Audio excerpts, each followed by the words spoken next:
Hola, sí, vale.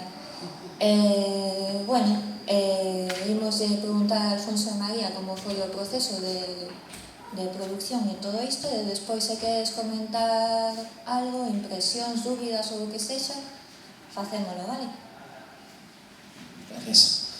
Bueno, pois o proceso de producción foi un pouco como conta a película. Se conta, por eso decía que é un filme que se conta bastante en sí mesmo. Foi, bueno, unha crise que se produce a través de, bueno, dun encargo para devolver unha subvención e así de cutre e así de real. E a partir de iso, bueno, encárgame facer esta película.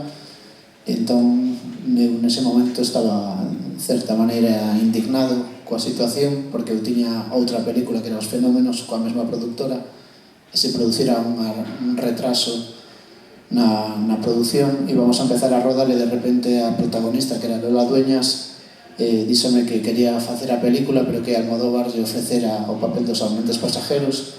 Entón tivemos que retrasar 5 meses a rodase. En ese momento foi cando o meu produtor me propuso facer Encallados cun guión completamente diferente, que era unha TV movie bastante hortera sobre, bueno, o afundimento do Prestige, pero facelas en cartos e solamente con... Entón eu ao principio me neguei, pero había unha especie de chantaxe extraña, sutil, e entón chegou un momento en que me vi na situación de ter que facer a película. Entón a única liberdade que asumín foi: podo facer o que queira, non? Vale, pois vou facer outra cousa completamente diferente, e de aí saiu esta película. Entón, ás veces das crises surden cousas maravillosas, porque a mí é unha película que me resulta moi refrescante, e posiblemente das películas que teño feito a que máis me agrada, pola liberdade coa que foi feita, pola honestidade, pola sinceridade coa que foi feita, que molestou a bastante xente. E creo que é necesario tamén falar de nós mesmos, falar dunha maneira un pouco, bueno, diferente, realmente creo que é un cine necesario. Agora mesmo estamos nunha época bastante dourada do cinema galego. Onte un amigo meu, un cineasta galego, gañou a Semana da Crítica en Cannes, que é o premio da crítica posiblemente máis importante a nivel mundial. Aquí pasou totalmente inadvertido, non se lle dá ningún valor, pero realmente é algo increíble. Entón, creo que está surdindo unha xeración de cineastas moi interesantes neste país, e creo que se está facendo un cine moi interesante, que é importante que chegue aos espectadores. Non sei se tedes algunha pregunta ou...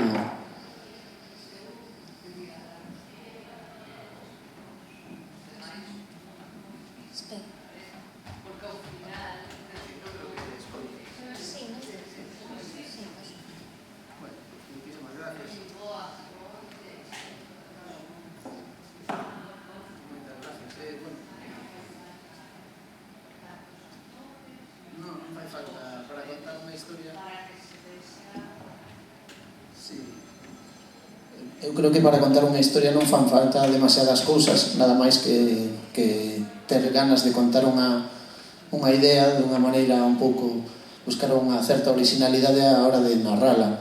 E por iso a min o tema da metalinguaxe, do cine dentro do cine, falar dun mesmo dunha maneira tan achegada, por iso en parte a elección do branco e negro, a parte de facerlle un propio guiño ao cine, o cine clásico, o cine dentro do cine, me parecía, como unha película tan achegada a min mesmo, me causaba certo, o branco e negro unha maneira de ficcionar esa realidade, porque de alguna maneira te alonsa, ademais de estetizar a película, porque o branco e negro é moi fermoso. Claro. Entón ten moitos xogos, moitas capas a propia película dentro dentro da propia película. Fala da nosa industria, fala do cine a nivel universal, fala de Galicia, fala de nós, fala de mí mesmo, e ao final do máis importante, que era falar da crise do Prestige, que non contando a historia conseguimos, creo que, contar a historia de moitas maneiras diferentes, incluso cas parvadas que surdían ao principio buscando a historia, que algunhas delas foron verdade, que surdiron así. E, bueno, en xeral foi así bastante curioso todo o proceso, moi rápido, rodouse en 10 días. Unha película normalmente faise en 8 semanas, 9 semanas, 7 semanas. En 2 semanas é moi difícil facela.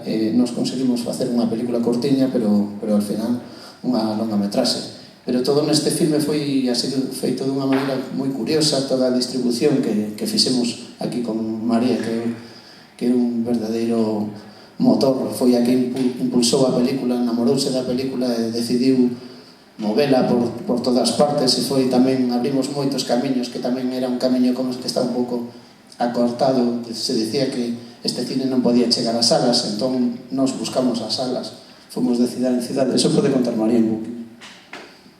Sí, bueno, esta película iba a quedar nun caixón se non houvese ninguén con vontade de movela, porque, bueno, como se conta a sí mesma, a subvención está concedida, o gasto está amortizado, e como pasa moitas veces, pois chega un punto que as películas, pois, se non hai vontade de movelas, non se moven.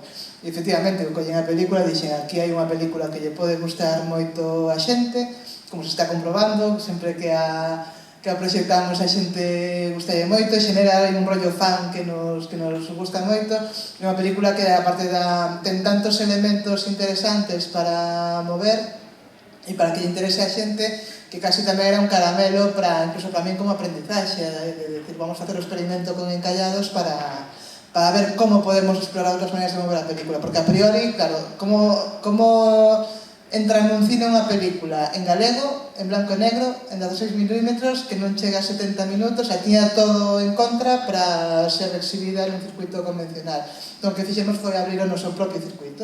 Fomos furando, buscando salas, chamando unha por unha, estivemos aquí neste mesmo auditorio no 2014, no mes de agosto estivemos aquí proxectando, e fomos aí furando, e pouco a pouco fomos conseguindo esos espectadores. Tivemos nos cines de tamén, a través da plataforma Screenly no mes de outubro pasado, e a experiencia foi moi gratificante, pero foi gratificante sobre todo porque ves que paga a pena, porque cando a xente ve a película gustalles, a xente que a ve incluso, bueno, pasaron unas cousas maravillosas, como, e aproveitase para meter a cuña, como que un rapaz que vira a película un día acercouse a Alfonso, encontrou uno e dixolle, tío, tes o de Encallados, como me gustou a película e tal, encantoume, mira, eu son dibuixante, fago ilustración e tal, gustaríame facer unha novela gráfica, un cómic de Encallados, que che parece? E xe Zarauza, pois, que non me parece, estou flipando, pero parece moi guai, incluso podemos axudarche. Bueno, que fixemos, aproveitamos esta iniciativa de un fan que dixo, quero usar Encallados para apropiarme da historia e crear a miña propia versión de Encallados. Axudamos a editar este cómic que tedes aquí, que é casi incunable, que podes encontrar en moi poucos sitios, e podes aproveitar hoxe se queredes para se queredes tero, se vos busco a película, pois aí fora temos uns cantos, só custa 12 euros, e se queredes podes mercalo aí. Entón, no, pero a historia é real, o sea, isto nunca nos pensamos, e que pensábamos facer un DVD e estas cousas, pero nunca sairía de nos facer un cómic. Entón, ver que as historias teñen tanta forza, que a xente que se quere apropiar delas para xenerar novas historias e novas maneiras de contara, é unha gran satisfacción. Entón, poder estar hoxe aquí con esta película 2 anos despois casi de que a estrenamos, pero ainda así sigue tendo a mesma forza. Hai moita xente que ainda non a viu, sigue sendo novedade, sigue sendo estrela para moita xente, e poder tamén ter aquí físicamente o cómic é todo un orgullo, así que nada, moitas gracias ao festival. Sí, todas as proxeccións así que surdiron espontaneamente sempre foron moi bonitas e moi especiais, e con esta película constantemente surden ese tipo de proxeccións. Fixemos unha proxección en Londres a través de, bueno, conta ti que sabes contar mellor isto. Estamos aquí realmente, a proxección de Londres, un grupo de galegos que está en Londres, está realizando o Galician Film Forum. Son un grupo de xente que ali nun auditorio dunha universidade, no King's College ou algo así, fan proxeccións cada 2 meses de cine galego, están enchendo as salas con 300 espectadores, ou así, moita xente que non é galega, pero vai ali. Fixeron a primeira proxección do ciclo, foi con Encallados e con Zarauza por Skype. Iso é só un exemplo de que, pero vamos, o guai é que moitas veces nas proxeccións, ainda que non sexa por Skype, sempre intentamos que este Alfonso é un valor moi grande tamén que el poida ir acompañando a película alá onde a xente a pide, alá onde se proxecta. Os actores tamén se prestaron, hoxe non puderon vir, pero algún deles quixo vir tamén. Ricardo non está aquí casi de virado. pero os actores tamén se prestaron moito, foron moi generosos a hora de disfrutar os encontros co público, porque a mí é unha cosa que dice Alfonso sempre, que me gustaba moito, claro, que disfrutou máis a distribución de Encallados, sendo así perralleira e do it yourself, que a de outras películas máis comerciais que fixo, como Os Fenómenos ou así, que, bueno, que tamén tiveron o seu percorrido, moi loable, en cines e tal, e tamén tives esa ocasión de estar co público, pero esta cercanía e esta complicidade que se establece co público cando movemos Encallados é moi singular, é moi especial. E aparte sempre acabamos, pois, eu que sei, tomando cañas co público, temos ido de cañas con 30 persoas do público en Barcelona, acabamos con 30 persoas por aí cando proxectamos, o sea, que se... Ahora intentamos ir a Tarifa, alguén que é moi fan da película e dixe, tens que vir a Tarifa ali en Cádiz en agosto a proxectar. Entón están pasando cousas moi chulas con esta película e isto demostra que con unha pouca vontade e un pouco de esforzo que fagas por desencallar unha película, nunca mellor dito, podese facer e é moi satisfactorio. Ademais, esta agora só nos deu alegrías, Encallados. Pero bueno, fala ti que se dice. Non sei se tedes alguna pregunta, pero... Eu decir que gustoume moito que contedes algo que os medios de comunicación pasaron un por riba e tal, que é o feito de que vos contades ahora mesmo que non quera cousa. O feito de que Muxía, moita xente, cando chegaron as autoridades, con os cartos na man e tal, efectivamente había moita xente que decía que nunca máis, máis que nunca, decía que ponían os cartos na caderas e tal, estaba encantado. Claro, porque, bueno, eu creo que hai que contar todas as cousas sempre, non hai que idealizar solamente, hai que contar o bo e o malo para aprender e para sacar unha aprendizaxe das cousas. Isto foi real que sucedeu e foi real que Andy se atopou iso cando estaba facendo ese documental. Entón, bueno, nos parecía interesante sacar todas estas cousas para ter unha ampla mirada sobre todo o que foi a crise do Prestige, que se pode ver desde moitos ángulos e se poderían contar mil películas sobre a crise do Prestige, porque foi unha catástrofe de moitísima envergadura a nivel humano, a nivel ecolóxico e de outros niveis. Entón, bueno, nos parecía interesante que fora bastante rica e bastante amplia a crítica e a autocrítica.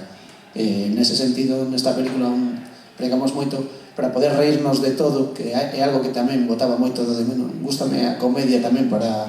Parece que ás veces das cousas serias non se pode falar de maneira cómica.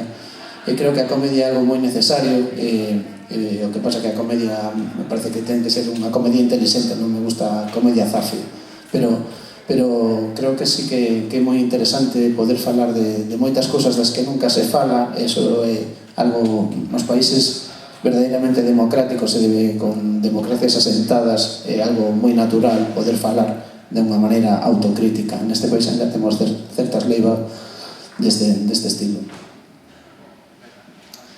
Bueno, pois non sei se tedes algunha pregunta máis, senón vamos a tomar uns viños aí. Se hai algunha pregunta, só podedes comentar cos viños. Pois sí, a tomar uns pinchiños, graciñas. Gracias.